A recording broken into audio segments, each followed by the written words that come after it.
பெரியவா சரணம். பெரியவா வானொலியின் மாலை நிகழ்ச்சிகள் ஆரம்பமாகின்றன.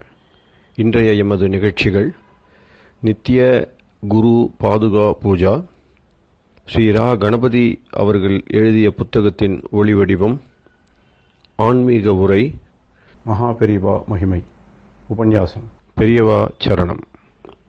பெரியவா சரணம். அடுத்த நிகழ்ச்சி நித்திய குரு பாதுகா பூஜை. शुक्लां भरदरं विष्णुं शशिवर्णं चतुर्भुजं प्रसन्नवदनं ध्यायेत् सर्वविघ्नोपशान्तये। ममोपात्त समस्त दुरितक्षयद्वारा श्री परमेश्वर प्रीत्यर्थं गुरुप्रसाद सिद्ध्यर्थं गुरुप्रीत्यर्थं गुरुपादपूजाम् अद्य करिष्ये। गुरुर्ब्रह्मा गुरुर्विष्णुर्गुरुर्देवो महेश्वरः गुरुः साक्षात् परब्रह्म तस्मै श्रीगुरवे नमः। अपारकरुणासिन्धुं ज्ञानदं शान्तरूपिणं श्रीचन्द्रशेखरगुरुं प्रणमामि मुदान्वहम्। सदाशिवसमारम्भां शङ्कराचार्यमध्यमाम् अस्मदाचार्यपर्यन्तां वन्दे गुरुपरम्पराम्. எல்லோரும் குருவை பெரிவாளை தியானம் பண்ணிண்டு அர்ச்சனை பண்ணுவோம். அஷ்டோத்திரம். பெரியவா அஷ்டோத்திரம் பல அஷ்டோத்திரங்கள் இருக்கு. அதுல எளிமையா சுலபமா எது இருக்கோ அதை நான் இப்ப சொல்றேன். எல்லோரும் இதை கேட்டுண்டே திருப்பி சொல்ல முடிஞ்சுவா சொல்லி சொல்லி பெரிவாளுக்கு பாதத்துல ஒவ்வொரு புஷ்பத்தை அர்ச்சனை பண்ணலாம். ओम श्री कांची कामकोटि पीठाधीश्वराय नमः. श्रीमत् चंद्रशेखरेन्द्र सरस्वती गुरुभ्यो नमः. संन्यासाश्रम शिखराय नमः. काषाय दंडधारिणे नमः. सर्वपीठापहारिणे नमः. स्वामिनाथ गुरवे नमः. करुणासागराय नमः. जगदाकर्षण शक्तिमते नमः. सर्वचराचर हृदयस्थाय नमः. ओम भक्त परिपालक श्रेष्ठाय नमः. धर्म परिपालकाय नमः. श्री जयेन्द्र सरस्वत्याचार्याय नमः. श्री विजयेन्द्र सरस्वती पूजिताय नमः. शिवशक्ति स्वरूपाय नमः. भक्ताभीष्ट प्रदायकाय नमः. ब्रह्मण्य पोषकाय नमः. ब्रह्म विष्णु शिवैक्य स्वरूपाय नमः.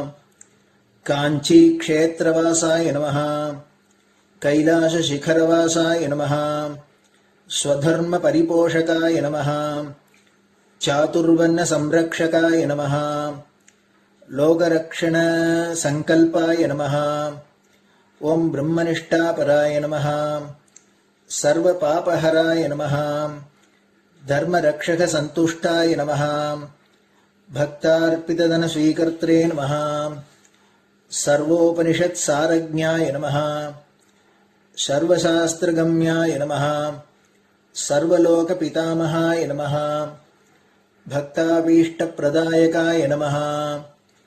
ब्रह्मण्य पोषकाय नमः. नानाविध पुष्पार्चितपताय नमः. रुद्राक्ष क्रीडधारिणे नमः. भस्मोद्दोलित विग्रहाय नमः. सर्वज्ञाय नमः.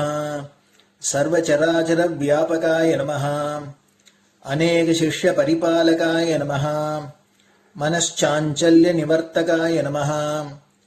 अभयहस्ताय नमः. भयापहाय नमः. यज्ञपुरुषाय नमः. यज्ञानुष्ठान रुचिप्रदाय नमः. यज्ञसम्पन्नाय नमः. यज्ञसहायकाय नमः. यज्ञफलदाय नमः.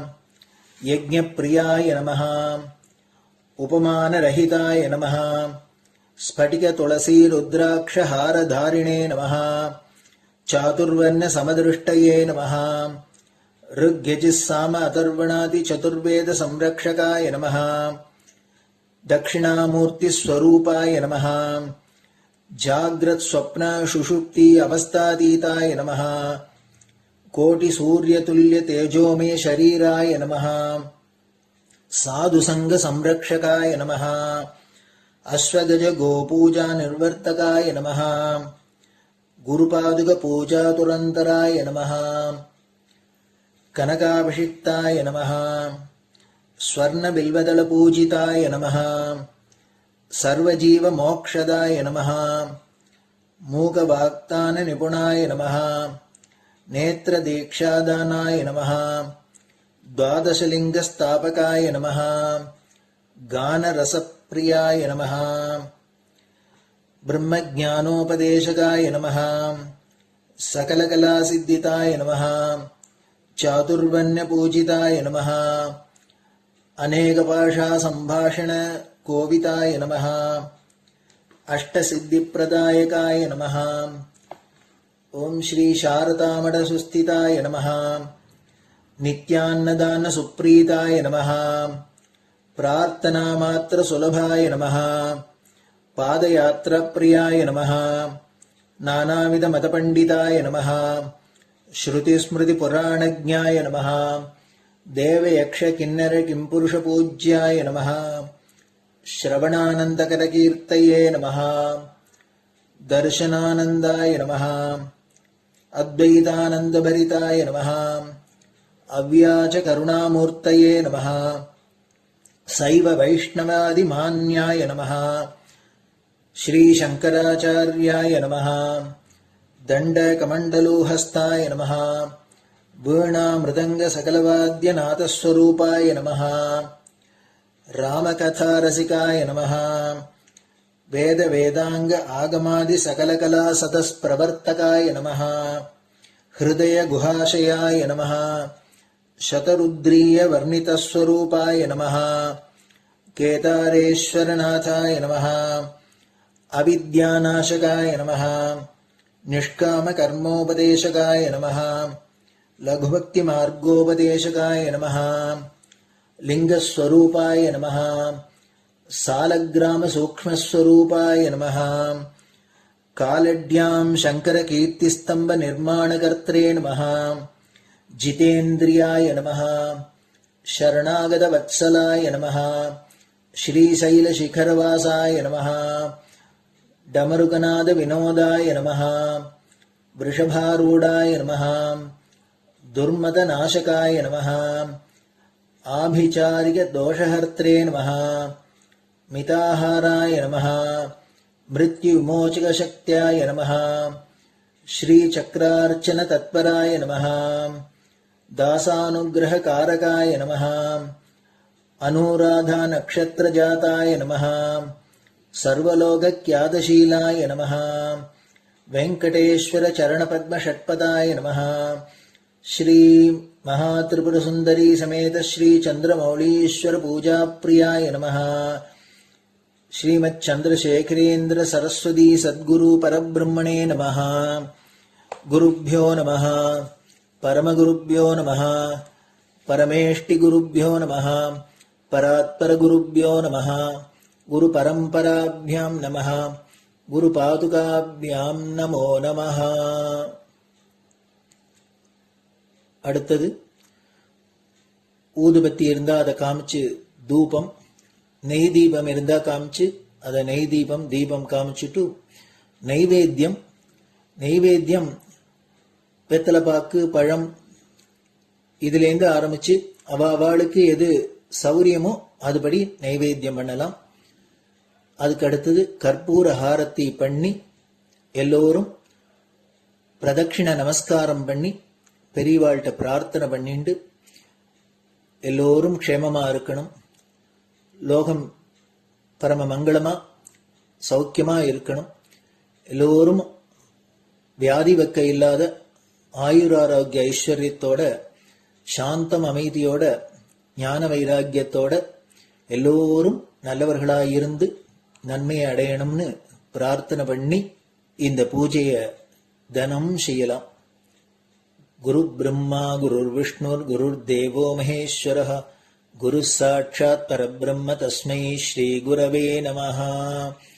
அபார கருணா சிந்தும் ஞானதம் சாந்தரூபிணம் ஸ்ரீ சந்திரசேகர குரும் பிரணமாமி முதான்வகம். சதாசிவசமாரம்பாம் சங்கராச்சாரிய மத்யமாம் அஸ்மதாச்சாரிய பர்யந்தாம் வந்தே குரு பரம்பராம். குரு பாத பூஜை நிறைவடைஞ்சது. பெரியவா சரணம். பெரியவா சரணம். பெரியவா வானொலியில் நேயர்கள் அடுத்து கேட்க இருப்பது ஸ்ரீ ரா கணபதி அவர்கள் எழுதிய புத்தகத்தின் ஒளி வடிவம். அளிப்பவர் ஸ்ரீமதி உமா சங்கர் அவர்கள்.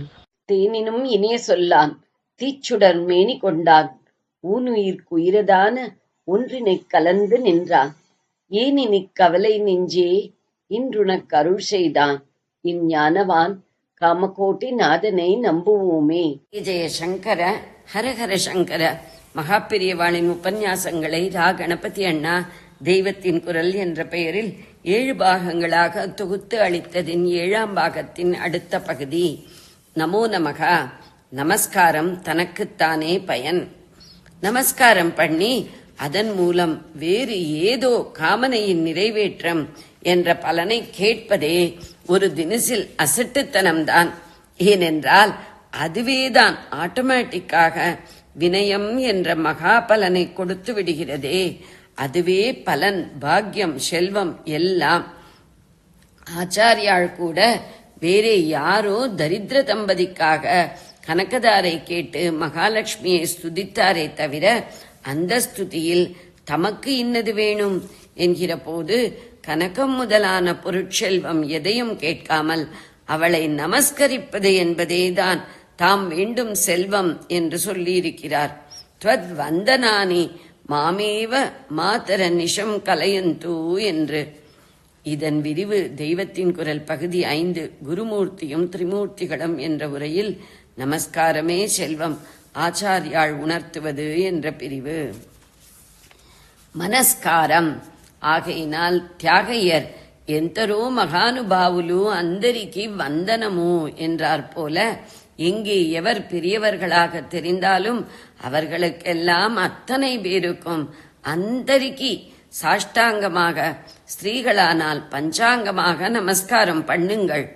இப்படி சொல்கிறேனே என்பதற்காக கூட்டமாக நெருகிற இடங்களில் கூட விழுந்து நமஸ்காரம் பண்ணணும் என்று பார்க்காதீர்கள். அது மற்றவர்களுக்கும் ஹிம்சை, நீங்களும் மிதிபட்டு போவீர்கள்.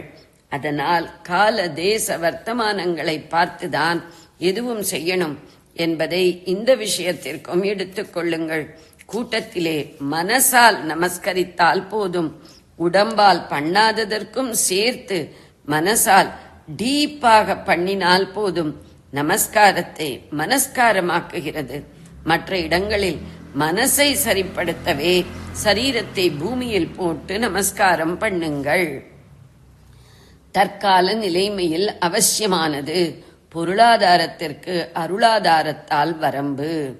நமஸ்கார மகாத்மியம் சவிஸ்தாரமாக சொல்லிவிட்டேன். இந்த டாபிக் எதற்காக எடுத்துக்கொண்டேன் என்றால், வர வர ஜனங்களிடம் வினய குணம், பணிவு, பவ்யம் என்பது குறைந்து கொண்டே வருகிறது. அப்படி ரொம்ப வருத்தப்படும்படியாக இன்றைக்கு ஒருத்தர் ஒன்று சொன்னார். அதை பற்றியும் அதற்கு மாற்று மருந்து பற்றியும் யோஜனை போயிற்று. அதைத்தான் தெரிவிக்க நினைத்து பேசினேன். என்னவென்றால், சமத்துவம், சுதந்திரம், சுயமரியாதை என்றெல்லாம் ரொம்பவும் முழக்க ஆரம்பித்த நாளாகவே வினய சம்பத்துக்கு ஹானி ஏற்பட ஆரம்பித்து இப்போது ஒரே முரட்டுத்தனத்திலும் அடங்காமையிலும் கொண்டு விட்டிருக்கிறது. ரைட் ரைட் என்று கிளம்பியதில் ஒரே ஃபைட் ஆகி இருக்கிறது.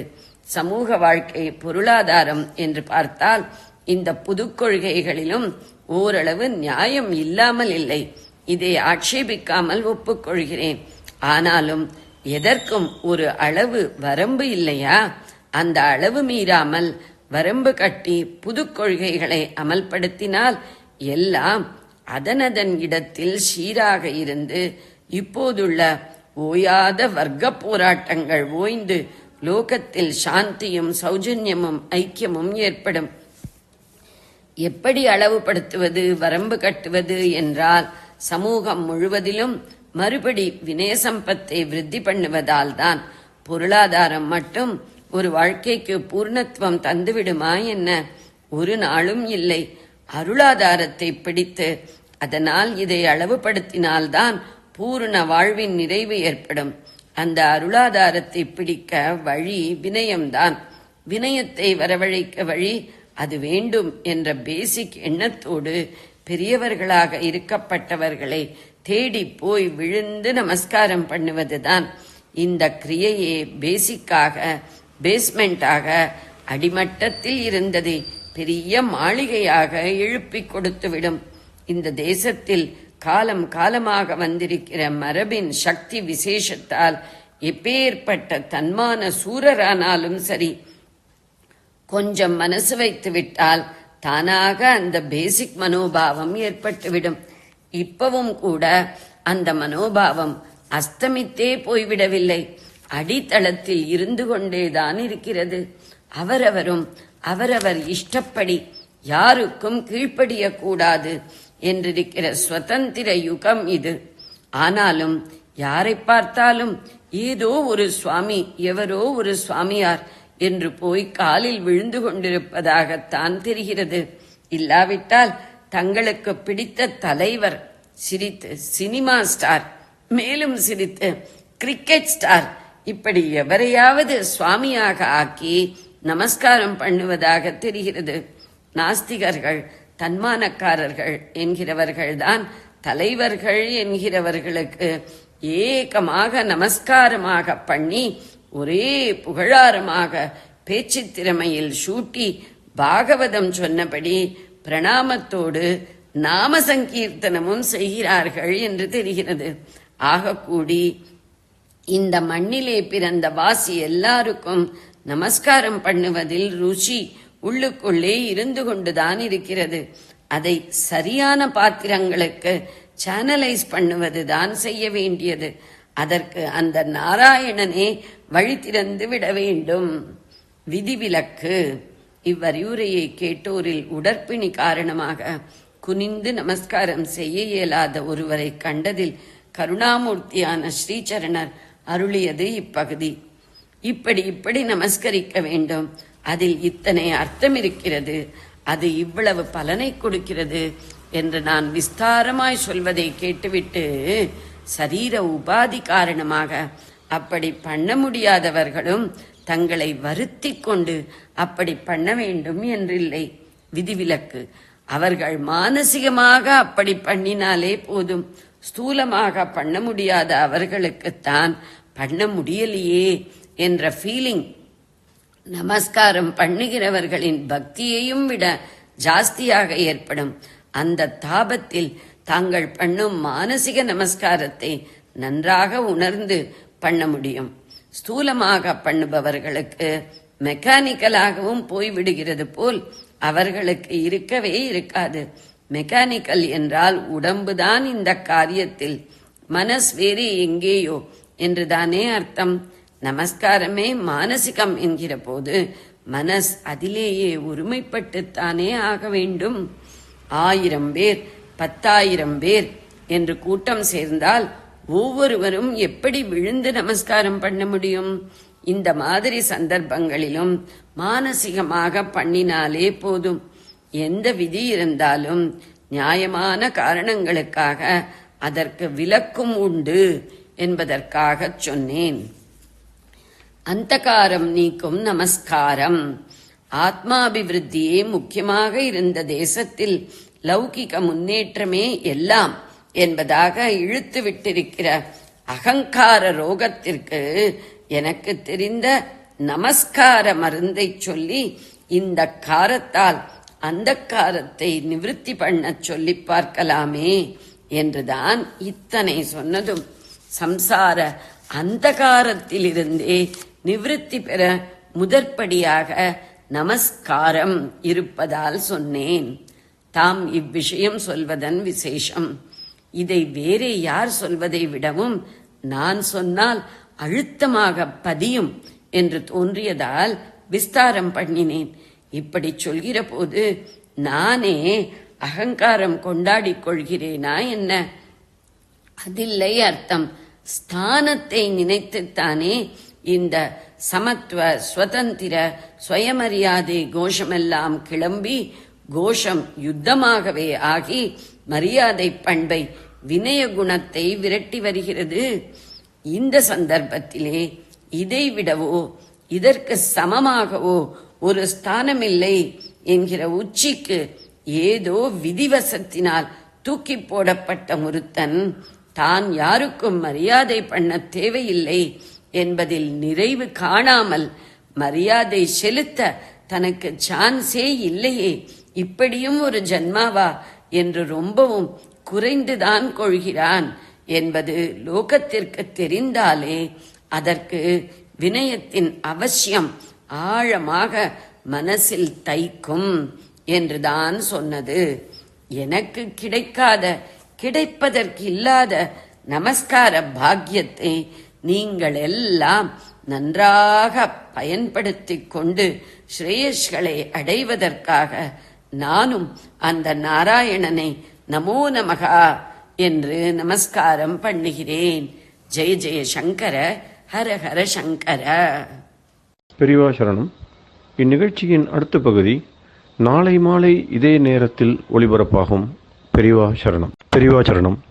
பெரியவா வானொலியில் நேயர்கள் அடுத்து கேட்க இருப்பது திரு கவிக்கண்ணன் அவர்களின் ஆன்மீக உரை. பெரியவா சரணம். ராம் ராம். ஸ்ரீ குருப்யோ நமஹ. ஜெய ஜெய சங்கர, ஹர ஹர சங்கர. பெரியவா வானொலி நேயர்கள் அனைவருக்கும், மகா பெரியவாவுடைய பக்தர்கள் அனைவருக்கும் அடியேன் கவிக்கண்ணனின் அன்பு கலந்த நல்வாழ்த்துக்கள். ராம் ராம். ஜெய ஜெய சங்கர, ஹர ஹர சங்கர. ஸ்ரீ குருப்யோ நம.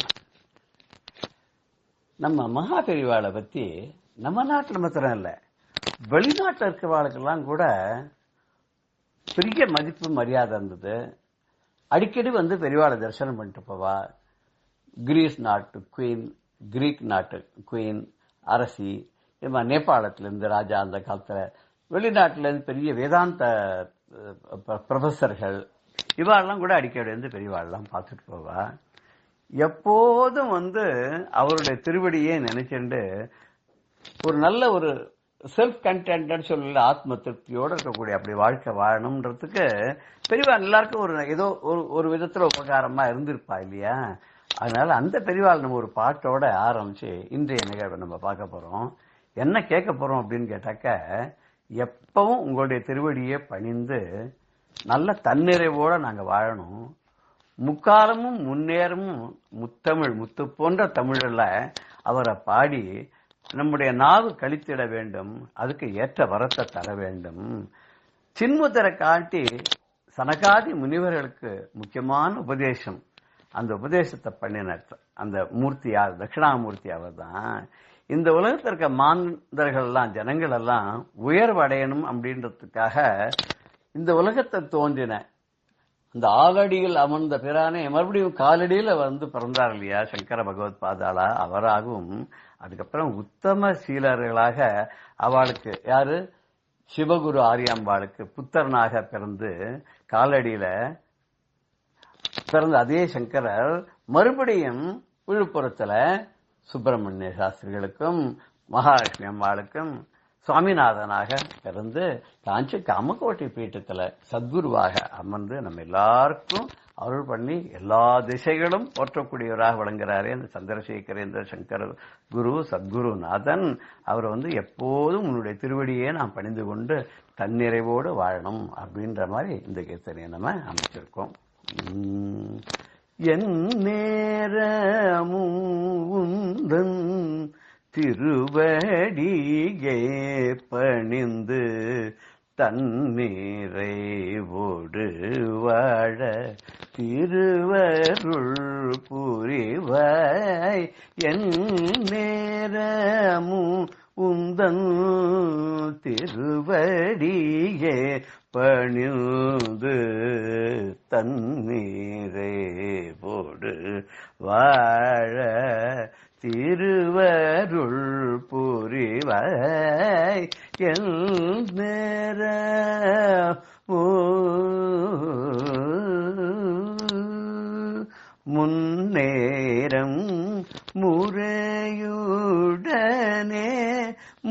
முத்தமிழில் உனை பாடி முன்னேறும் முறையுடனே முத்தமிழில் உனை பாடி என் நாவும் களித்திட ஏற்றவரும் தருவாய் என் நாளும் களித்திட ஏற்றவரும் தருவாய் என் நேரமும் உந்தன் திருவடியை பணிந்து தன்னிறைவோடு வாழ திருவருள் புரிவாய் எல் நேரமோ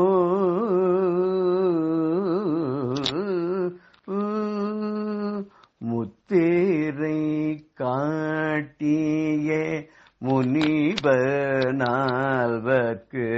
முக்கிய உபதேசம் தந்த மூர்த்தியே முத்திரை காட்டிய முனிவர் நால்வர்க்கு முக்கிய உபதேசம் தந்த மூர்த்தியே இத்தரை மாந்தர்கள் ஏற்றமடைந்திட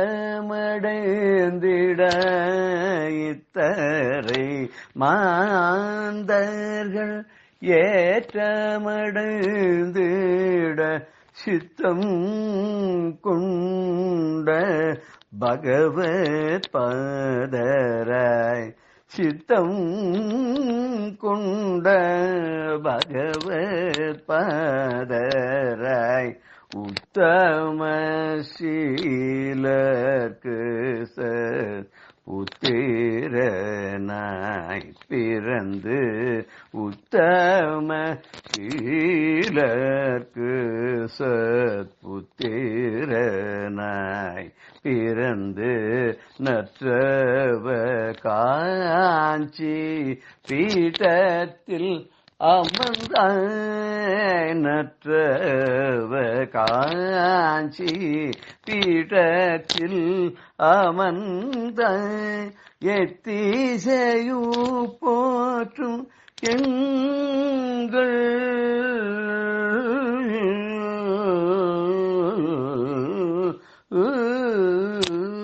எத்திசையும் போற்றும் எங்கள் சந்திர சேகர சங்கர சத்குருநாதனே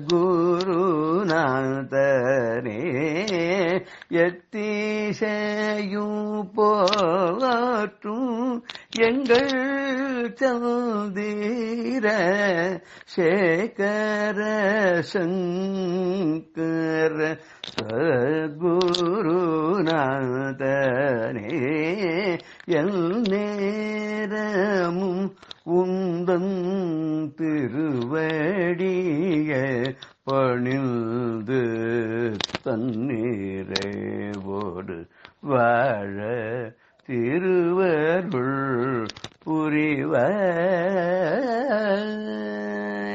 இப்படி பெரியவா எல்லேரமும் தன்னை நினைச்சிருக்காள் எப்படி திருவருள் புரிகிறார்னு பார்க்கலாமா? ஜெனிவா நாட்டில இருந்து ஒரு வேதாந்த பேராசிரியர் ஒரு மகா ஞானியை பார்க்கணும் தேடிட்டு இந்தியாவுக்கு வந்தார். வந்தவர் சென்னைக்கு வந்தார்.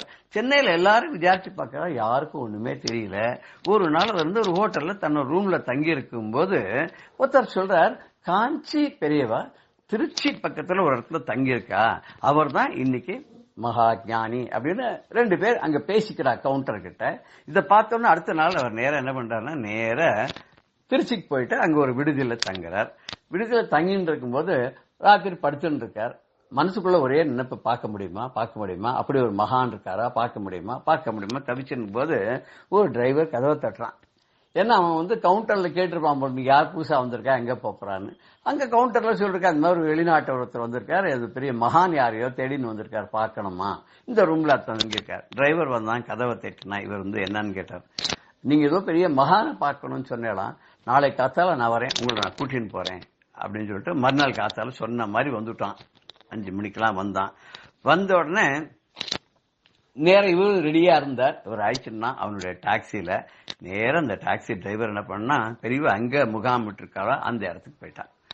போயிட்டு அந்த இடத்துக்கு போன உடனே ரொம்ப மகிழ்ச்சி இவருக்கு. தான் தேடி வந்த மகான் இங்க ஞானி இங்க இருக்கார் அப்படின்ற சந்தோஷத்துல, அந்த தரிசனம் பண்ண போறோன்ற சந்தோஷத்தை அங்க போனேன். போய் பார்த்தா அங்க காத்தால அனுஷ்டானத்துக்காக பெரிய அங்க உட்கார்ந்துட்டு இருக்கா. ஒரு கட்டில் மேல, கயிற்று கட்டில் மேல உட்கார்ந்துட்டு இருக்கா. உட்கார்ந்து கீழே வேத விற்பனைகள்லாம் 5-6 பேர் கூட உட்கார்ந்து இருக்கா. பக்தாலாம் கை கட்டி நின்றுருக்கா தரிசனத்துக்கு. பார்த்த உடனே ரொம்ப சந்தோஷமா போயிடுத்து. ஜெகஜோதியா பெரியவாளை பார்க்கிறார். நேரம் வந்தார், சாஷ்டாங்கமா கீழே வந்து நமஸ்காரம் பண்ணி ஆசீர்வாதம் பெற்று சொன்னார், நான் ஜெனீவால இருக்கேன், உங்களை பத்தி நான் தேடிண்டே இருக்கேன் மனசுல, உங்களை மாதிரியான ஒரு ஞானியை தேடின்னு இருந்தேன், எங்க பார்க்க முடியும்னு சொன்னா இந்தியாவில தான் பார்க்க முடியும் சொல்லிட்டு நான் உடனே இந்தியாவுக்கு நான் வந்தேன்.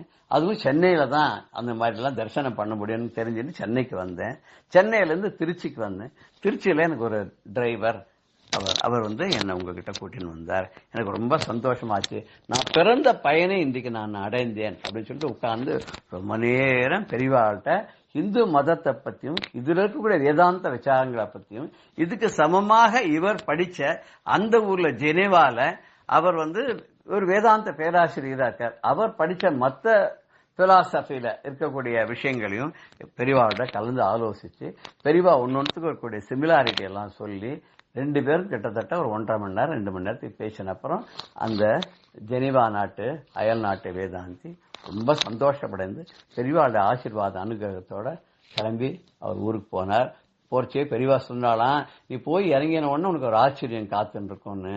என்ன ஆச்சரியம் தெரியுமோ, பேராசிரியர் இருந்தவர் அந்த யூனிவர்சிட்டிக்கு டீனா போயிட்டார். இங்க எல்லாம் சான்சலர் எல்லாம் சொல்றோம் இல்லையா, அது மாதிரி வைஸ் சான்சலர் எல்லாம் சொல்லுவாங்க. அந்த யூனிவர்சிட்டிக்கு டீனா அங்க போன உடனே அவருக்கு ப்ரமோஷன் கிடைச்சிட்டு, பெரியவா நமக்கு மாத்திரம் இல்ல, வெளிநாட்டுக்காரர்களா இருந்தாலும் அவரை நம்பி வரவாழ்கிட்ட, அவர்கிட்ட பக்தி இருக்கிறவாழ்கிட்ட, அவர்கிட்ட நம்பிக்கை இருக்கிறவாழ்கிட்ட அவ எல்லாருக்கும் தோஷங்களை நீக்கி அவளுக்கு என்ன நல்லதை பண்ணணுமோ உரித்த காலத்துல என்ன கிடைக்கணுமோ அதை கிடைக்க முடியா பண்ணுவா. நமக்கும் அதை நிறைய செஞ்சுட்டே இருக்கா, செய்வா என்ற நம்பிக்கையோட ஜெய ஜெயசங்கர ஹர ஹர சங்கர ஸ்ரீ குருபியோ நமஹ. ராம் ராம். பெரியவா சரணம். இந்நிகழ்ச்சியின் அடுத்த பகுதி நாளை மாலை இதே நேரத்தில் ஒளிபரப்பாகும். பெரியவா சரணம். பெரியவா சரணம். அடுத்த நிகழ்ச்சி மகா பெரியவா மகிமை உபன்யாசம். வழங்குபவர் பிரம்மஸ்ரீ கணேச சர்மா அவர்கள். அபார கருணா சிந்தும் ஞானதம் சாந்தரூபிணம் ஸ்ரீ சந்திரசேகர குரும் பிரணமாமி முதான்பகம். பெரியவா ஒரு மதத் தலைவர். ஏதோ மதத்தில் உள்ள விஷயங்களுக்கு மட்டும்தான் அவர் கவனம் இருந்தது அப்படின்னு இல்லை. சமுதாயத்தில் உள்ள பல பிரச்சனைகள், அந்த சமுதாயத்தில் உள்ள பல பிரச்சனைகளுக்கு காரணம் நமது மதத்தை நாம சரியா புரிஞ்சிக்காத, நம்மளோட மதானுஷ்டானங்களை நமக்கு சாஸ்திரங்கள்ல சொன்னதை சரிவர கடைபிடிக்காதுதான் சமுதாயத்துல பல பிரச்சனைகளுக்கு காரணம் அப்படிங்கறத ரொம்ப தெளிவா பெரியவா நமக்கு எடுத்து சொல்றா. நாம எதுவும் ஒரு சமுதாயத்துக்கும் அரசியலுக்கும் மதத்துக்கும் சம்பந்தம் இல்லை அப்படிங்கிறப்பதான் நாம பாக்குறோம். அப்படி பாக்குறதுனால்தான் நமக்கு உண்மையான பிரச்சனைக்கு காரணம் என்ன, அதை எப்படி நிவர்த்தி பண்றது அப்படின்னு தெரியாத தத்தளிச்சுட்டு இருக்கோம்.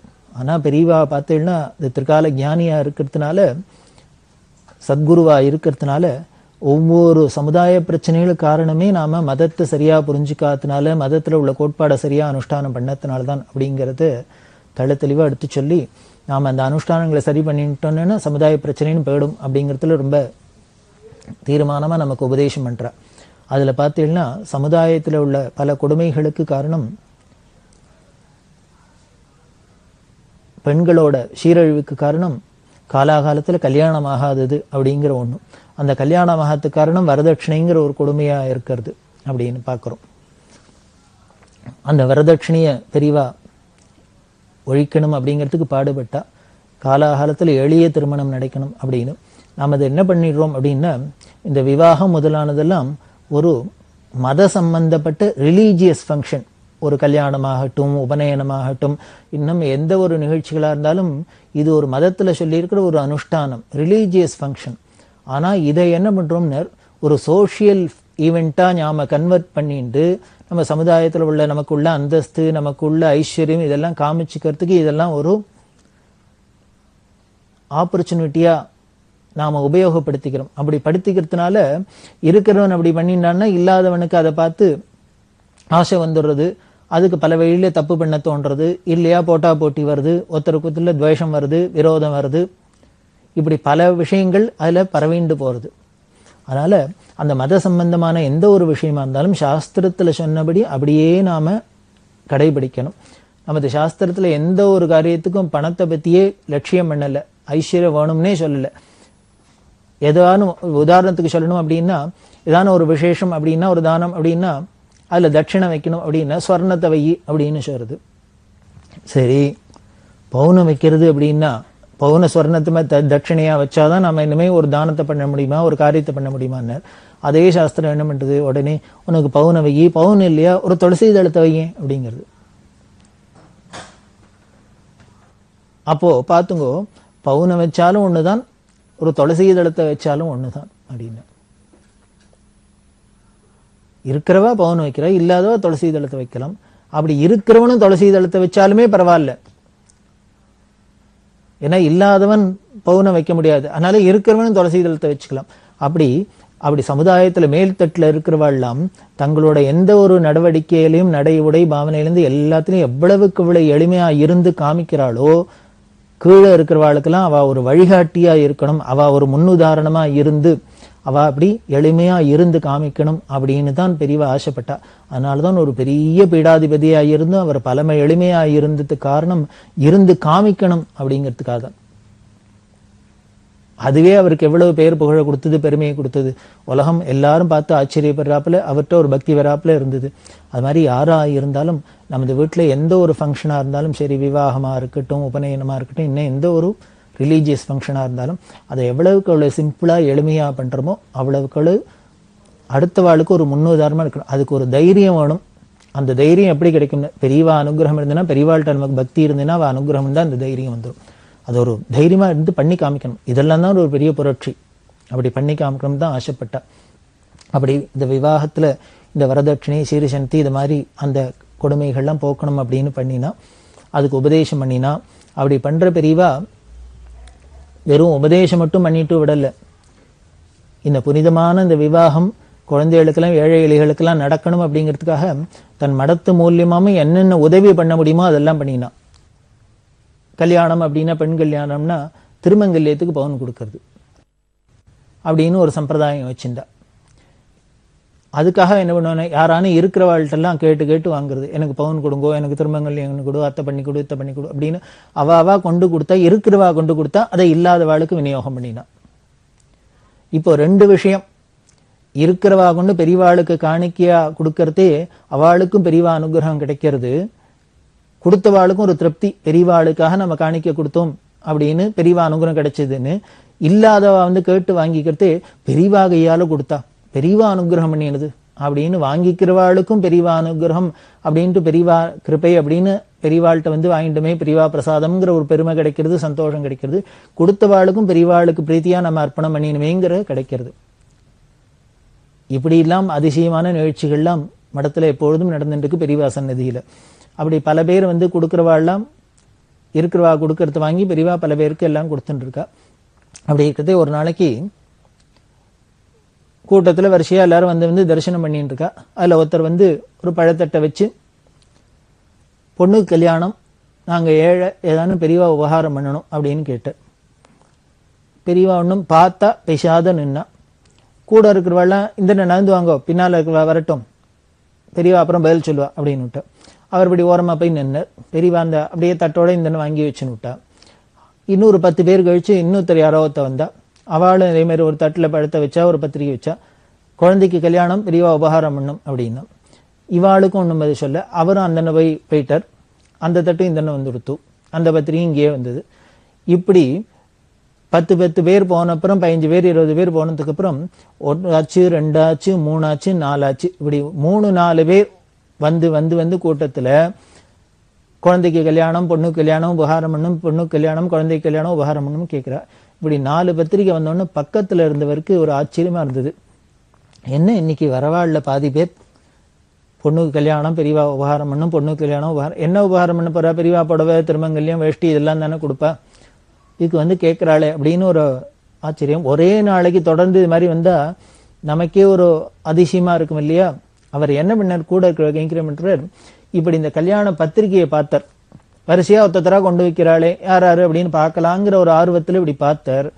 எடுத்து பார்த்தா 4 பத்திரிக்கையும் ஒருத்தர் ஒரு கல்யாணமாவே இருக்கு. ஒரே கல்யாண பத்திரிக்கை 4 பேர் கொண்டு வந்து வச்சிருக்கா. இது கூட கைங்கரியம் பண்றவருக்கு ரொம்ப கோபம் வந்துடுத்து, தாபமா இருந்தது. பெரியவா ஏதோ இல்லாதவாளுக்கு ஒரு கல்யாணத்துக்கு உதவி பண்றா, உபகாரம் பண்றான்னா அதை உலகத்துல உள்ள ஜனங்கள் எப்படி மிஸ்யூஸ் பண்றா பத்தியல, அதை எப்படி போய் தப்பா பயன்படுத்திக்கிறா. ஏதோ இல்லாதவாளுக்கு கொடுக்கலாம் அப்படின்னா நிஜமாவே இவாளுக்கு இல்லைன்னா கூட ஒரு கல்யாணத்துக்கு யாரோ ஒருத்தர் வந்து கேட்டு ஒரு ஐட்டத்தை வாங்கிட்டு போனா போருமே. இப்படி மட்டும் வாங்கிக்கலாங்கிறாப்புல எல்லாரும் வந்து பல பேர் வந்து பல விதத்திலையும் கேட்டு வாங்கிட்டு போறாளே அப்படின்னு இவருக்கு ரொம்ப தாபமா இருந்தது, வருத்தமா இருந்தது. உலகத்தை நினைச்சு வருத்தப்பட்ட பெரியவா நல்லது நினைச்சு உலகத்துக்கு உபகாரம் பண்ணும்னா கூட ஜனங்கள் அதை எப்படி எல்லாம் தவறுதலா பயன்படுத்திக்கிறது பத்தியா அப்படின்னு ஒரு தாபம். அதனால பெரியவாள்கிட்ட வருத்தப்பட்டுன்னு சொன்னேன். எல்லாத்தையும் காமிச்சார். ஒரே வீட்டு கல்யாண பத்திரிக்கை 4 பேர் கொண்டு கொடுத்து பெரியவா கேட்கிறா. பெரியவாளும் கொடுத்தா, ஒருத்தருக்கா கொடுத்துருந்தா. நல்ல வேளை இன்னைக்கு என்னமோ பெரியவா உடனே கொண்டு வான்னு புடவை திருமங்கலாம் கொண்டு வான்னு சொல்லி கொடுக்கல. அதனால பெரியவாளோட நல்ல மனசை எல்லாரும் தப்பா புரிஞ்சுன்னு எல்லாரும் மிஸ்யூஸ் பண்றா. அதனால பெரியவா இதெல்லாம் கொடுக்குற இந்த புடவை திருமங்கல் எல்லாம் கல்யாணத்துக்கு கொடுக்கறதா நிறுத்தணும் அப்படின்னு அவர் கோச்சின்றார். பெரியவாட்ட சுவாதீனமா தான் சொன்னார். பெரியவா அவளுக்கு தெரியாதா 4 பத்திரிகை தான் வந்திருக்குன்னு? ஏன்னா எப்பொழுதும் கல்யாணம்னு வந்து கேட்டா உடனே அதுக்கு பதில் சொல்லி இதை எடுத்துன்னு வந்து கொடுக்க சொல்ற பெரியவா இப்போ 4 பேருக்கு ஒன்றும் பதில் சொல்லாத இருக்கான்னாலே பின்னால ஏதோ கிளைமேக்ஸ் வரப்போறதுன்னு தானே. பெரியவா அன்னை சொல்றா, வாஸ்தவம் தான். ஒரே கல்யாணத்துக்கு 4 பேர் பத்திரிகை கொண்டு வந்து கேட்கிறா, 4 தினசா கேட்கிறா. வாஸ்தவம், அவ தப்பு தான் பண்றா, இல்லைன்னு சொல்லல. நாமளும் இத்தனை நாளா பல பேருக்கு உபகாரம் பண்ணிட்டு இருக்கோம். இதுல இன்னைக்கு இவா இப்படி பண்றா, ஒரே குடும்பத்திலேருந்து ஒரே கல்யாணத்துக்கு 4 பேர் வந்து கேட்கிறா அப்படிங்கிறது இப்பதான் தெரிஞ்சிருக்கு நமக்கு. இவ அதான் பண்ணியிருக்கா. இப்படி யாரோ ஒருத்தர் தப்பு பண்றாங்கிறதுக்காக இனிமே ஜெனுயினா வந்து கேட்கிறவாளுக்கும் இல்லைன்னு சொல்றியா நீ அப்படின்னு. இப்ப வரவாழ்லாமே எல்லாருமே முடிஞ்ச மட்டும் பெரிய கிடைச்ச மட்டும் கிடைக்கட்டும், அம்ட்ட மட்டும் சுருட்டலான்னா வரப்போறா? இல்லை, யாரோ இதுல ஒருத்தர் பண்ணலாம். இப்படி சமுதாயத்துல யாரோ ஒருத்தர் 2 பேர் ஒரு நல்ல காரியத்துக்கு ஏதோ இடைஞ்சல் பண்றாங்கிறதுனால அந்த நல்ல காரியத்தையே நிறுத்திடக்கூடாது அப்படின்னு கூட இருக்கிறவருக்கு அட்வைஸ் பண்ணினா. உடனே என்ன பண்ணா, போய் ஒரு செட்டு புடவை, வேஷ்டி, திருமங்கல்யம் எல்லாம் கொண்டு வா அப்படின்னு அவர் கொண்டு வந்த அந்த 4 பேரையும் கூப்பிட்டா. இப்ப 4 பேரும் மாட்டின்ட்டா, கையங்களும் பிடிபட்டுட்டா. இந்த ஞானஸ்வரூபமான திரிகால ஞானின்னு பெரியவாளுக்கு முன்னாலே யாராலையான தப்பு பண்ண முடியுமா? அங்க நிற்குமா? அங்க சூரியனுக்கு எய்த்தாப்புல இருட்டு இருக்க முடியுமா? ஞானத்துக்கு எய்த்தாப்புல அஜ்ஞானம் இருக்க முடியுமா? 4 பேரும் மாட்டின்ட்டா. அவளோ பயப்படுறா. பயந்துன்னு வந்தா பெரியவா கூப்பிட்டா. அவளை பிரியமா தான் கூப்பிட்டா. என்ன பண்ணா, இந்த புடவை, வேஷ்டி, திருமங்கலையும் எல்லாத்தையும் கொடுத்து இன்னுமே இது மாதிரி பண்ணாதீங்கோ, இதை எடுத்துன்னு போய் குழந்தைக்கு கல்யாணம் பண்ணி க்ஷேமமா இருக்கும் அப்படின்னு. அதான் பெரியவா.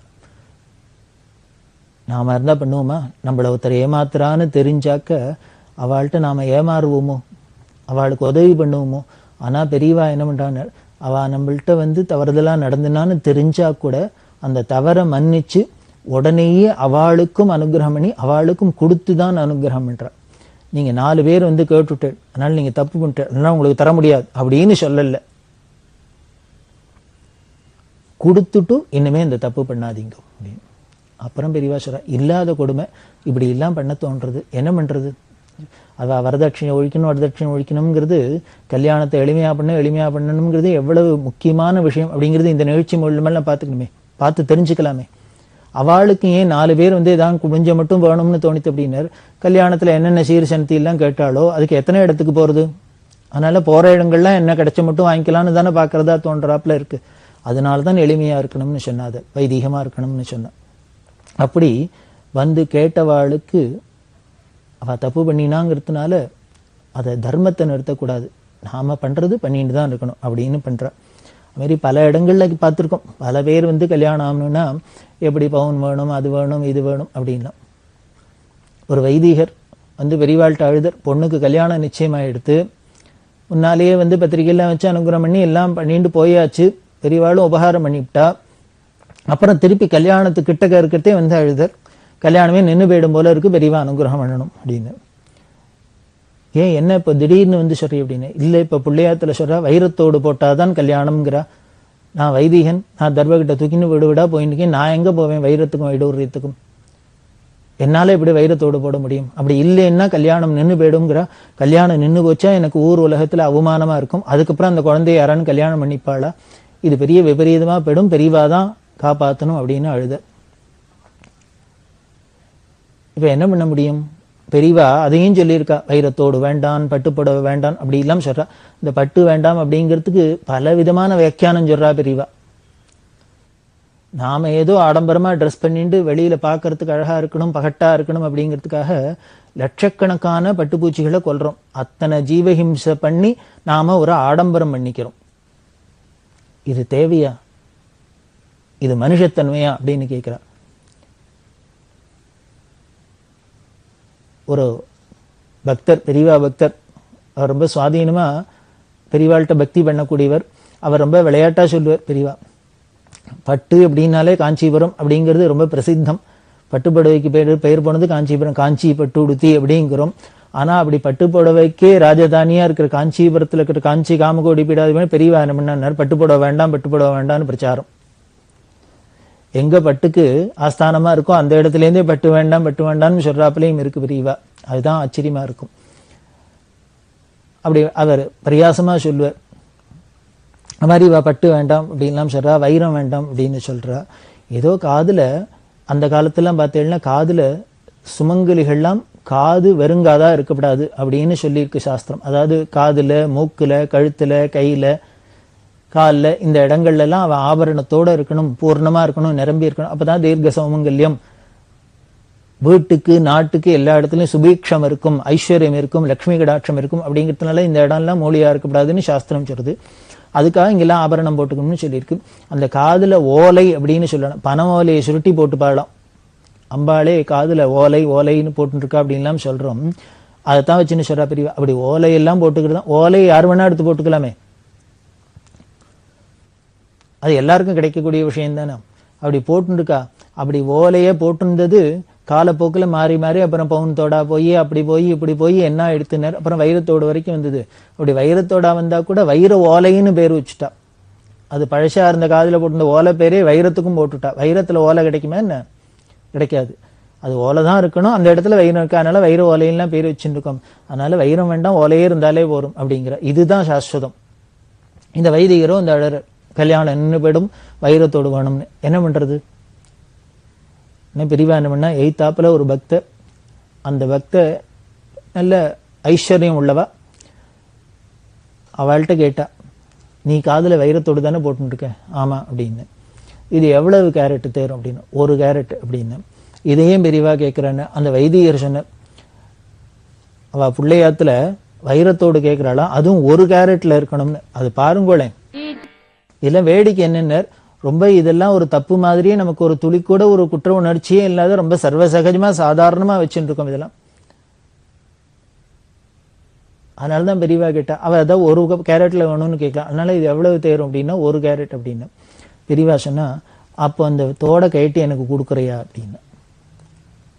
அந்த அம்மா பார்த்தா, இந்த கதையெல்லாம் பார்த்துட்டு இருக்காளே, இதுக்கு தான் பெரியவா கேட்கறான்னு தெரியும். பரம சந்தோஷம், நான் கொடுக்குறேன் அப்படின்னு. உடனே உனக்கு வேற தோடு இருக்கோ அப்படின்னு.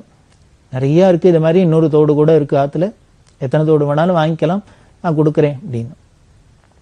உடனே பெரியவா என்ன பண்ணா, அடுத்த மேனேஜரை கூப்பிட்டா, கடைக்கு போச்சுன்னா ஒரு சாதாரண தோடு ஒன்று வாங்கிட்டுருச்சுன்னா வாங்கிட்டு வந்து தான் அனுகிரகம் பண்ணி அந்த அம்மாட்ட கொடுத்துட்டு, இதை நீ காதல போட்டுனா இந்த வைரத்தோட கைட்டி கொடு, உன் புண்ணியத்துல இவரோட குழந்தைக்கு கல்யாணம் ஆகி க்ஷேமமா இருக்கட்டும் அப்படின்னு.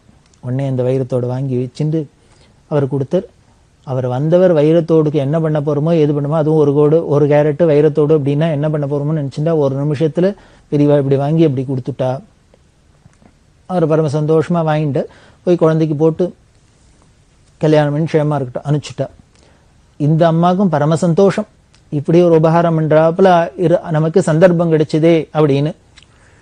அந்த அம்மா நான் உத்தரவு வாங்கிக்கிறேன் அப்படின்னா, உத்தரவு வாங்கிக்கிறதே பெரியவா சிரிச்சுட்டே சொல்றா, இனிமே அடுத்த தடவை என்கிட்ட வரத்தே வைரத்தோடலாம் போட்டுட்டு வராது அப்படிங்கிறா. காரணம் என்னென்ன, வந்தா நான் இது மாதிரி வாங்கிட்டு விடுவேன்னு அர்த்தம் போல இருக்கு. வந்தா நான் பிடிங்கிட்டு விடுவேன், அதனால இனிமே இங்க வரத்தே வைரத்தோடலாம் போட்டுட்டு வராது அப்படின்னு. இப்படி வைரத்தை கொண்டா, வைரூடியத்தை கொண்டா, இத்தனை பவுனை கொண்டா, அத்தனை பவுனை கொண்டா, இந்த பணத்தை கொண்டா, அந்த பணத்தை கொண்டா, என்னெல்லாம் இன்னும் என்னெல்லாமோ பார்க்கணுமே, இந்த சத்திரத்தை வை, அந்த சத்திரத்தை வை, இந்த கச்சேரி வை, அந்த அத்தை வை, இத்த வை அப்படின்னு. இதுக்கு மேல பார்த்தேன் இந்த காலகட்டத்துல இப்போ பெரியவா இந்த கல்யாணத்துல பார்த்தா இன்னும் ரொம்ப வருத்தப்படுவா. பார்த்தேன்னா அதுல வைதிக ஆஸ்பெக்ட்ஸ் அப்படின்னு எது எது முக்கியமோ, மந்திரம் முக்கியம், மேல உள்ள காரியங்கள்லாம் முக்கியம், அதெல்லாம் விட்டுடுறோம். மற்ற விஷயங்கள்லாம் பிடிச்சிக்கிறோம், இந்த மேல இருந்த வழி அந்த லௌகீகத்தெல்லாம் பிடிச்சிக்கிறோம். அதுல எவ்வளவு சாமான்களை பண்டங்களை விரயம் பண்றோம். பார்த்தேன்னா என்னமோ பரங்கிக்கால பிள்ளையார், பூஷணிக்கால பெருமாள், அப்படி இப்படி எல்லாம் பண்ணி அலங்காரமெல்லாம் வைக்கிறா. ஒரு சாப்பிட்ற கரிகாயெல்லாம் இது மாதிரிலாம் அலங்காரம் பண்ணி வைக்கணுமா? அந்த பரங்கிக்கால இது மாதிரி இனிமேல் இந்த கரிகாலில் இப்படி எல்லாம் பண்ணி ஷோ கேஸ்ல வச்சு எல்லாருக்கும் என்ன பார்க்கறவெல்லாம் பார்த்துட்டு என்ன பண்ணிட்டு போப்புறா, விஷாத போப்புறா. அதுக்கப்புறம் அந்த கரிகாலெல்லாம் தூக்கி விட்டெறிய போறோம். அதுக்கு இதெல்லாம் ஒரு ஏழை அநாத ஆசிரமத்துக்கு கொடுத்துருந்தா, அந்த கரிகாயெல்லாம் கொடுத்துருந்தா, அந்த குழந்தைகளுக்கெல்லாம் ஏழைகளுக்கெல்லாம் வயறார சமையல் பண்ணி போட்டானோ அந்த குழந்தையெல்லாம் திருப்தியாவானும் இருந்திருக்கும், சாப்பிட்டு இருக்கும், வயறானோ வழித்திருக்கும்.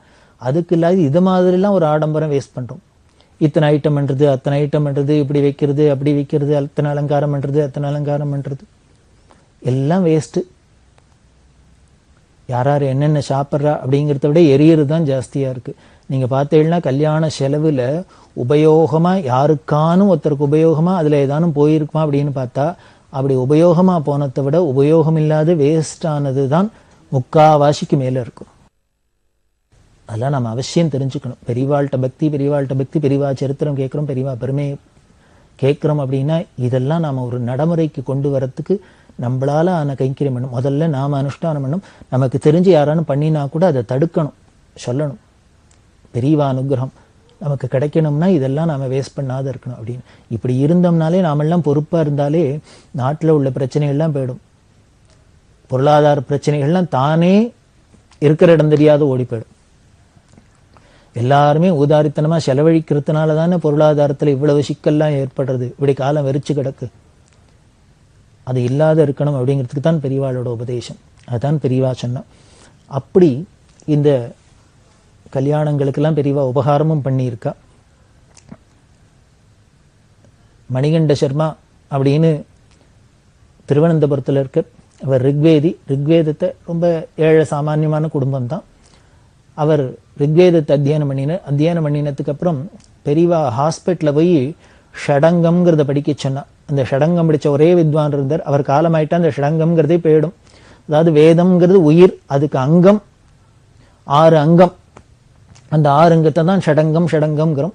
அந்த ஷடங்கத்தை போய் படிக்கணுங்கிறதுக்காக ஒரு 5-6 வேதம் படிச்ச குழந்தைகளை அந்த ஹாஸ்பிட்டலில் அனுப்பிச்சு அவள்கிட்ட படிக்க சொல்லியிருந்தா.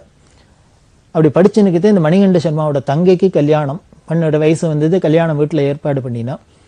அவள் என்ன பண்ணா, பத்திரிக்கை அனுப்பிச்சு பெரியவாள்கிட்ட கொண்டு வச்சு பெரியவா அனுகிரகத்தை வாங்கிடுவா அப்படின்னு சொல்லி அனுப்பிச்சிருந்தா. பெரியவா பண்டரிபுரம்ங்கிற இடத்துல இருந்தா. இந்த மணிகண்ட சர்மா பத்திரிகை கொண்டு வச்சோன்னு பெரியவா கேட்டா, கல்யாணம் எப்போ எல்லாம் பார்த்துட்டு நீ எப்போ கல்யாணத்துக்கு போறேன்னு. போகணும், நீ தான் போறேன் நீ. இப்படி இந்த மணிகண்ட சர்மாவோட பேசி நிற்கிறதே பம்பாயிலேருந்து அனந்தராமன் ஒரு பக்தர் அவர் வந்திருந்தார் மனைவியோட. அவ என்ன பண்ணினா ஒரு 10 பவுனுக்கு தங்க சங்கிலி அதை பண்ணி கொண்டு பெரியவாள்கிட்ட வச்சா. பெரியவா எதுக்குன்னா, அந்த அம்மா சொன்னா, பெரியவா சொப்பனத்துல எனக்கு 10 பவுன்ல சங்கிலி பண்ணி கொடுன்னு போடுவியான்னு கேட்டா, அதனால உடனே பண்ணி எடுத்துன்னு வந்திருக்கேன்னு கொண்டு வச்சா. பெரியவா சிரிச்சுனே, நான் எதுக்கு உங்ககிட்ட கேட்டேன் பவுன் சங்கிலி, சொப்பனத்துல கேட்டேனா அப்படின்னு ஒண்ணும் தெரியாத மாதிரி கேட்டுவிட்டு உடனே சொல்றா, இந்த மணிகண்ட சர்மா காமிச்சு, இவன் பாவம் நான் சொன்னேன்னு வேதாத்தியானம் பண்ணியிருக்கான், ஷடங்கம் படிச்சுருக்கான், கஷ்டப்படுற குடும்பம், இவன் சகோதரிக்கு கல்யாணம் நடக்கிறது, அதனால இந்த குழந்தை கல்யாணத்துக்கு வேணா இதை வச்சுக்கலாமா, இந்த சங்கிலியை நீங்களே எடுத்துன்னு போங்க, அப்படின்னு சொல்லிட்டு லைப்ரரி சுப்பிரமணியர் அப்படின்னு ஒரு பக்தர், இந்த லைப்ரரி சுப்பிரமணியர், இந்த அனந்தராமன், அவர் சம்சாரம் எல்லாரையும் இந்த மணிகண்ட சர்மாவை அழிச்சுன்னு போக சொல்லி கல்யாணத்தை பண்ணிவை, ஒன்னால இந்த கல்யாண செலவு முழுக்கலும் நீனே பண்ணுன அப்படின்னு சொல்லி அவளை விட்டு பண்ண சொல்லிட்டு இந்த பம்பாலேருந்து இந்த மணிகண்ட சர்மாவுக்கு ஒரு செலவும் இல்லை. இவாளே போனா இந்த அனந்தராமன் அவள்லாம் எல்லாத்தையும் கல்யாணத்தை பண்ணி வச்சுட்டா. ஆனா தவிர்க்க முடியாத காரணத்தினால இந்த 10 பவுன் சங்கிலி அங்க வாங்கிக்கல, வேண்டாம் அப்படின்னு விட்டா. அதை திருப்பி எடுத்துன்னு வந்தா. பெரியவாள்கிட்ட சொன்னா, எல்லாம் கல்யாணத்தை நன்னா பண்ணி வச்சாச்சு, ஆனா இந்த சங்கிலி தேவையில்லை, வேண்டான்னு வச்சுட்டா என்ன பண்றது அப்படின்னு. உடனே பெரியவா சொன்னா, நீ ஒண்ணு பண்ணு, இதை கேஷா ஆக்கி, இதை வித்து கேஷாக்கி அந்த கல்யாணம் ஆன பொண்ணு பேர்லயே டெபாசிட் பண்ணிடும், மாசம் மாசம் வட்டி போறாப்புல பண்ணு அப்படின்னு சொன்னான். பண்ணி அது போயிருந்தது. அதுக்கப்புறம் இந்த மணிகண்ட சர்மா சம்பாதிக்க ஆரம்பிச்சோன்னு பெரியவாள்கிட்ட வந்து சொன்னேன், அக்காவுக்கு அனுப்பிச்சுனுக்கு அந்த வட்டி வேண்டாம் அப்படின்னு சொல்ல பெரியவா அதை டெபாசிட் ஃபிக்ஸட் டெபாசிட்டா பண்ண சொல்லி அந்த அவ சிஸ்டருக்கு கல்யாணம் வந்து அவளுக்கு பொன் குழந்தை பிறந்து அந்த பொண்ணுக்கு கல்யாண வயசு வந்தோடனே இந்த டெபாசிட் பண்ணி வச்சிருந்த பணத்தை அப்படியே அந்த கல்யாணத்துக்கு உபயோகப்படுத்திக்க சொன்னான். இது பெரியவா அனுகிரகத்தை பாருங்கோ. மணிகண்ட சர்மாவுக்கு அனுகிரகம் பண்ணத்தோட இல்லை, அவ அக்கா சிஸ்டர் கல்யாணத்துக்கு அனுகிரகம் பண்ணத்தோட இல்லை, அந்த சிஸ்டருக்கு குழந்தை பிறந்து அந்த பொன் குழந்தை கல்யாணத்துக்கும் இந்த பணம் உபயோகமா இருந்திருக்கு பெரியவா பண்ற அனுகிரகம். அப்படின்னா குடி முழுதும் ஆட்கொண்டு அப்படின்னு வழி வழியாவும் பெரியவா நமக்கு அனுகிரகம் பண்ணிட்டு இருக்கா. எதனாலன்னர், பெரியவா சொன்ன அந்த பிரியமான அந்த வேதத்தை அத்தியானம் பண்ணி ஷடங்கத்தை அத்தியானம் பண்ணி அந்த வைதீக நெறியில நின்னத்தினால அதுக்கு பரம்பரையா பெரியவா அனுகிரகம் பண்ணிட்டு வரான்னு தெரியறது. அதனால பெரியவா அனுகிரகத்தை அடையணும்னா நாம வேற ஒண்ணுமே பண்ண வேண்டாம். அவளுக்கு பிடிச்ச அந்த தர்ம வழியில நின்னுட்டோம்னா, வேதோக்தமான வழியில இருந்தோம்னா நமக்கு அவ அனுகிரகம் பரம்பரையா இருக்குன்னு இந்த நிகழ்ச்சிகள் மூலமெல்லாம் தெரியுது. இப்படி கல்யாணத்துக்கெல்லாம் ஒரு ஒத்தாசை பண்ணிட்டு இருக்கிற பெரியவா இன்னும் சமுதாயத்துக்கு என்ன பல விஷயங்கள்லாம் சொல்லி இருக்கா அப்படிங்கிறத தொடர்ந்து பார்க்கலாம். பெரியவா சரணம். இந்நிகழ்ச்சியின் அடுத்த பகுதி நாளை மாலை இதே நேரத்தில் ஒளிபரப்பாகும். பெரியவா சரணம். பெரியவா சரணம். அடுத்த நிகழ்ச்சி திருவாசக இன்னிசை. வழங்குபவர் ஸ்ரீ சத்குருநாத தேசிகர் அவர்கள். பெரியவா சரணம். திருச்சிற்றம்பலம். சிவபுராணம். நமச்சிவாய வாழ்க, நாதன் தாழ் வாழ்க, இமைப்பொழுதும் என் நெஞ்சில் நீங்காதான் தாழ் வாழ்க. கோகழி ஆண்ட குருமணி தன் தாழ்வாழ்க. ஆகமம் ஆகி நின்று அன்னிப்பான் தாழ்வாழ்க. ஆகமம் ஆகி நின்று அன்னிப்பான் தாழ்வாழ்க. ஏகன் அநேகன் இறைவன் அடிவாழ்க. வேகம் கெடுத்தாண்ட வேந்தன் அடிவல்க. பிறப்பருக்கும் பிஞகந்தன் பெய்கழல்கள் வெல்க. புறத்தார்க்குச் சேயோன் தன் பூங்கழல்கள் வெல்க. கரங்குவிவார் உள்மகிழும் கோன்கழல்கள் வெல்க. சிரங்குவிவார் ஓங்குவிக்கும் சீரோன் கழல் வெல்க.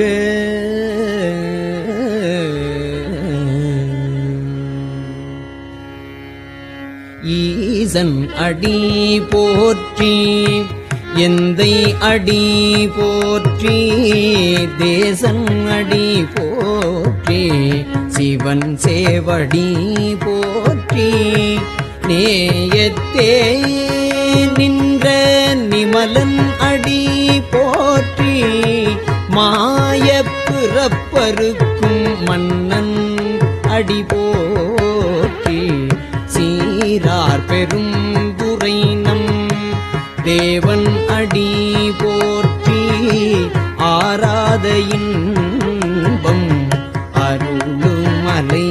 போற்றி சிவனவன் என் சிந்தையுள் நின்ற அதனால் அவனருளாலே அவன் தாழ்வணங்கி அவன் அருளாலே அவன் தாழ்வணங்கி சிந்தை மகிழ சிவபுராணம் தன்னை சிந்தை மகிழ சிவபுராணம் தன்னை முந்தை வினை முழுதும் மோய உரைப்பன் யான்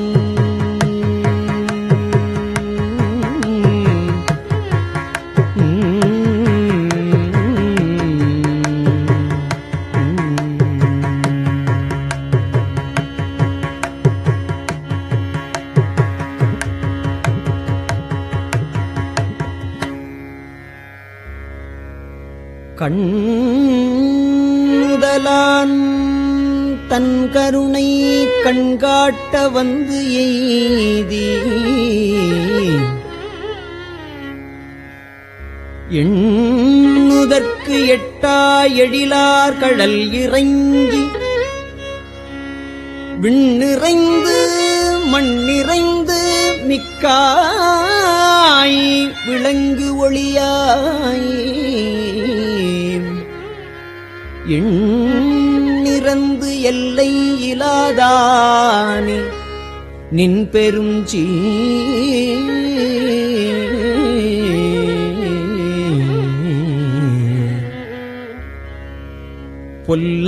பொல்லாவினையேன் புகழுமாறு ஒன்று அறியேன்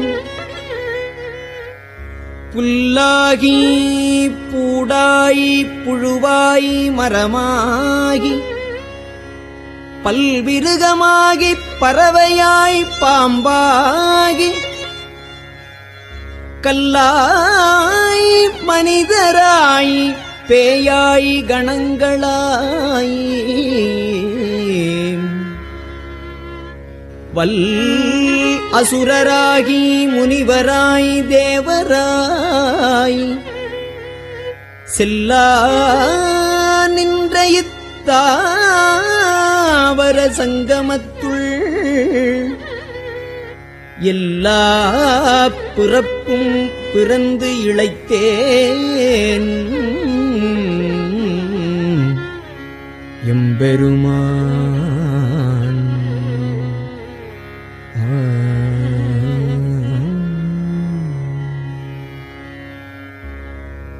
மெய்யே உன் பொன்னடிகள் கண்டு இன்று வீடுற்றேன் மெய்யே உன் பொன்னடிகள் கண்டு இன்று வீடுற்றேன் உய்ய என் உள்ளத்துள் ஓங்காரமாய் நின்ற மெய்யாம் விமல விடைப்பாக வேதங்கள் ஐயா என ஓங்கி ஆழ்ந்தகன்ற நுண்ணியனே வெய்யாய் தனியாய் இயமான நாம் விமலாம் பொய்யாயின எல்லாம் போயகல வந்தருளி மெய்ஞானமாகி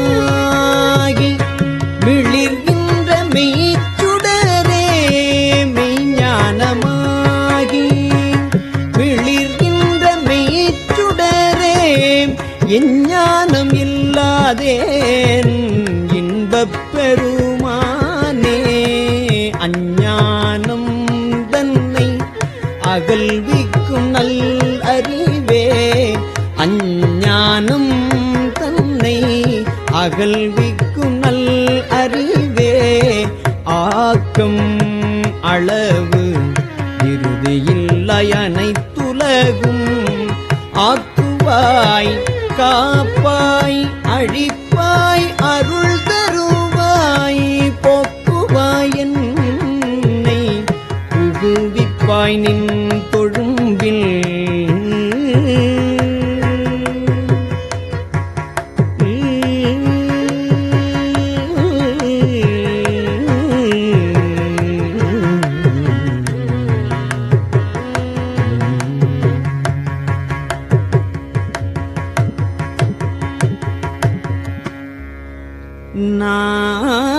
மாற்றத்தின் நேரியாய் சேயாய் நணியானே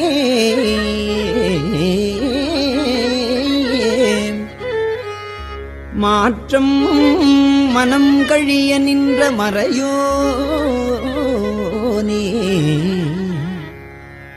கரந்தவால் கண்ணலொடு நெய் கலந்தாற்போல சிறந்தடியாறு சிந்தனையுள் தேனூறி நின்று பிறந்த பிறப்பருக்கும் எங்கள் பெருமான் நிறங்கள் ஓர் ஐந்துடையாய் விண்ணோர்கள் ஏத்த மறைந்திருந்தாய் எம்பெருமான் வல்வினையேன் தன்னை மறைந்திட மூடிய மாய இருளை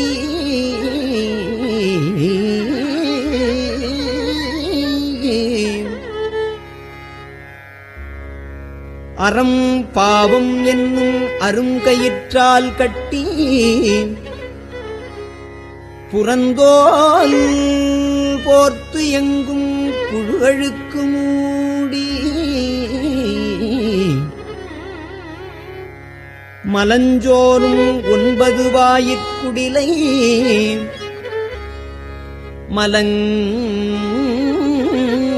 மலங்கப் புலனைந்தும் வஞ்சனையைச் செய்ய விலங்கு மனத்தால் விமலா உனக்கு கலந்த அன்பாகி கசிந்து உள்ளுருகும் நலந்தான் இலாத சிறியேற்கு நல்கி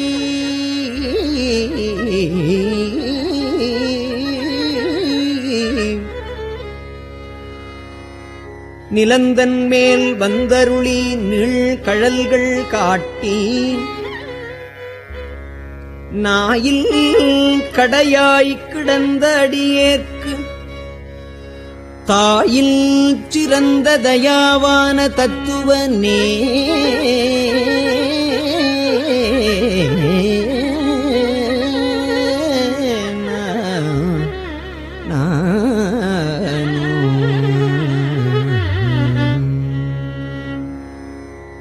மாசற்ற சோதி மலர்ந்த மலர்ச்சுடரே மாசற்ற சோதி மலர்ந்த மலர்ச்சுடரே தேசனே தேனார் அமுதே சிவகுரனே பாசமாம் பற்றறுத்து பாரிக்கும் ஆரியனே நேச அருள் புரிந்து நெஞ்சில் பஞ்சம் கெட பேராது நின்ற பெருங்கருணை பேராரே ஆறாமுதே அளவிலா பெம்மானே ஓராதார் உள்ளத்து ஒளிக்கும் ஒளியானே நீராய் உருக்கியன்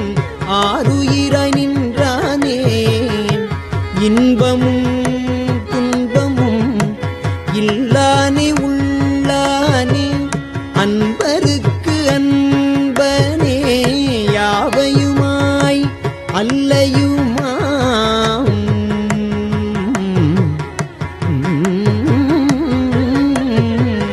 சோதியனே துன்பிருளே தோன்றா பெருமையனே ஆதியனே அந்தம் நடுவாகி அல்லானே இத்து என்னை ஆட்கொண்ட எந்தை பெருமானே கூர்த்தமை ஞானத்தால் கொண்டுணர்வார்தம் கருத்தின்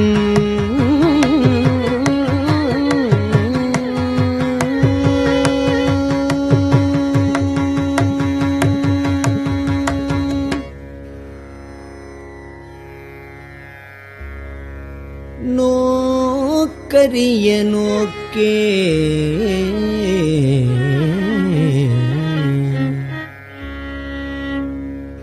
நுணுக்கரிய நுண்ணுணர்வே போக்கும் வரவும் புணர்வுமிலா புண்ணியனே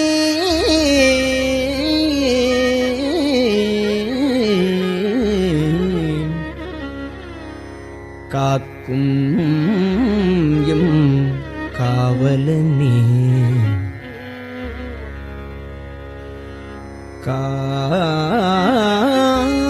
காண்பரிய பேரொளியே ஆற்று இன்ப வெள்ளமே அத்தாமிக்காய் நின்ற தோற்றச் சுடரு ஒளியாய் சொல்லாத நுண்ணுணர்வாய் மாற்றமாம் வையகத்தின் வெவ்வேறே வந்தறிவாம் தேற்றனே தேற்றத் தெளிவே என் சிந்தனையுள் ஊற்றான உண்ணார் அமுதே உடையானே வேற்று விகார விடக்குடம்பின் உட்கிடப்ப ஆற்றேன் எம் ஐயா அரணியோ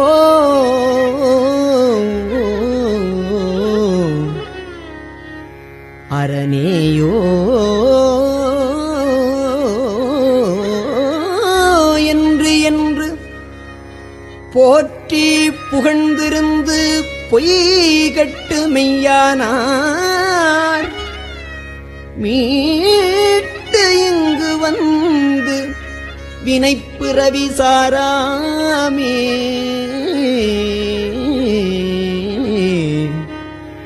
கள்ளப்புலக்குரம்பை கட்டழிக்க வல்லானே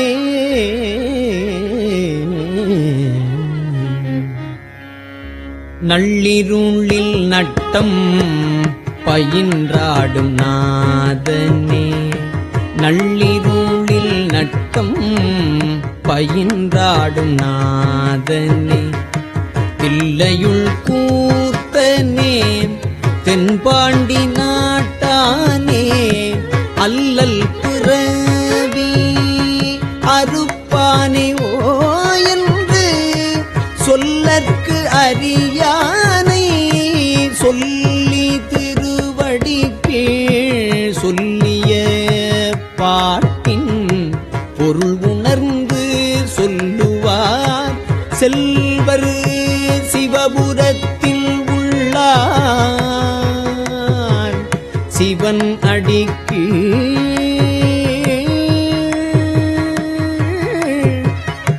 பல்லோரும் ஏத்த பணிந்து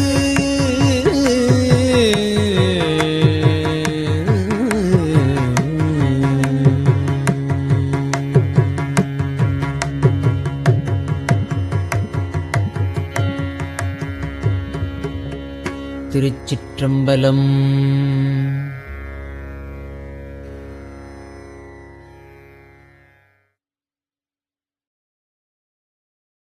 பெரியவா சரணம். இந்நிகழ்ச்சியின் அடுத்த பகுதி நாளை மாலை இதே நேரத்தில் ஒளிபரப்பாகும். பெரியவா சரணம். பெரியவா சரணம். பெரியவா வானொலியின் இன்றைய நிகழ்ச்சிகளின் நிறைவாக திருப்பொன்னூசல் வழங்குபவர் சத்குருநாத தேசிகர் அவர்கள். பெரியவா சரணம். திருச்சிற்றம்பலம். திருப்பொன்னூசல் சீரார் பவளம் கால் முத்தம் கயிறாக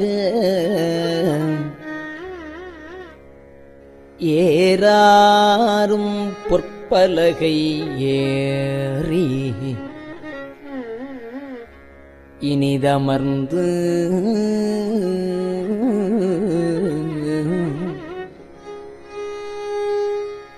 சீரார் பவளம் கால்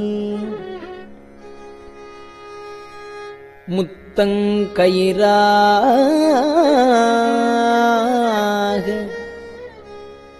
ஏறாரும் பொற்பலகை ஏறி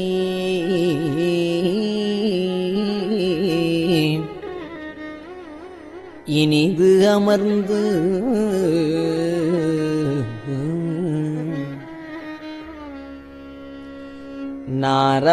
நாராயணன் அறியான் நான் மலர்த்தாள் நாராயணன் அறியான் நான் மலர்த்தாள் நாயடியேற்கு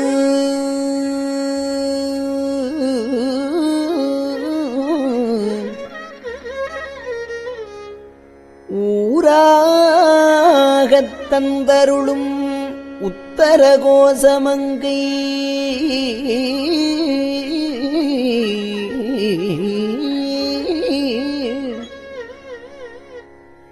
ஆராமுதின்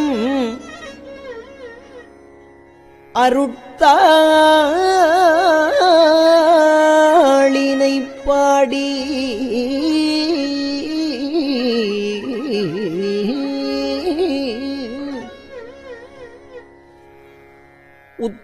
உத்தரகோசமங்கை ஆராமுதில்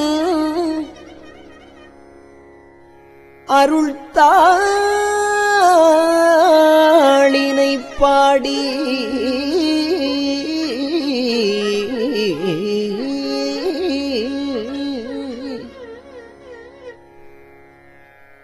போரார் வேர்க்கண்மடவி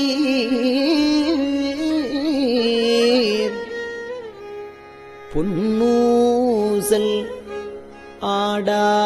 ஆடாமோ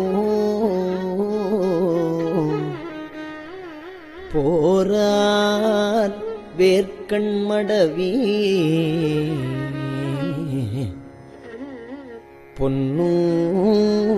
பொன்னூசல்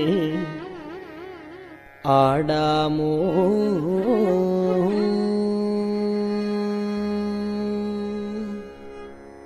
திருச்சிற்றம்பலம்.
எய்திடவே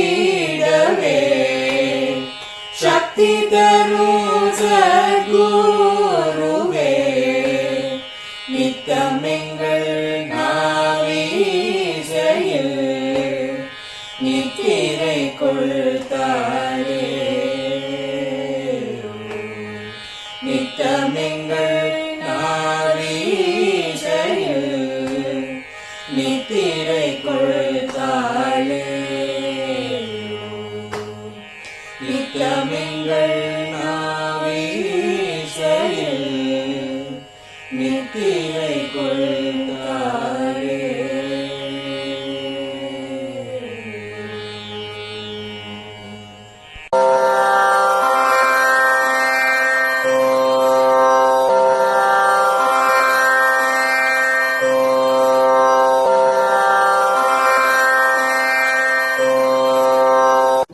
பெரியவா சரணம். பெரியவா வானொலியின் மாலை நிகழ்ச்சிகள் இத்துடன் நிறைவடைகின்றன. எமது அடுத்த ஒளிபரப்பு நாளை காலை இந்திய நேரப்படி 6 மணிக்கு துவங்கும். பெரியவா சரணம்.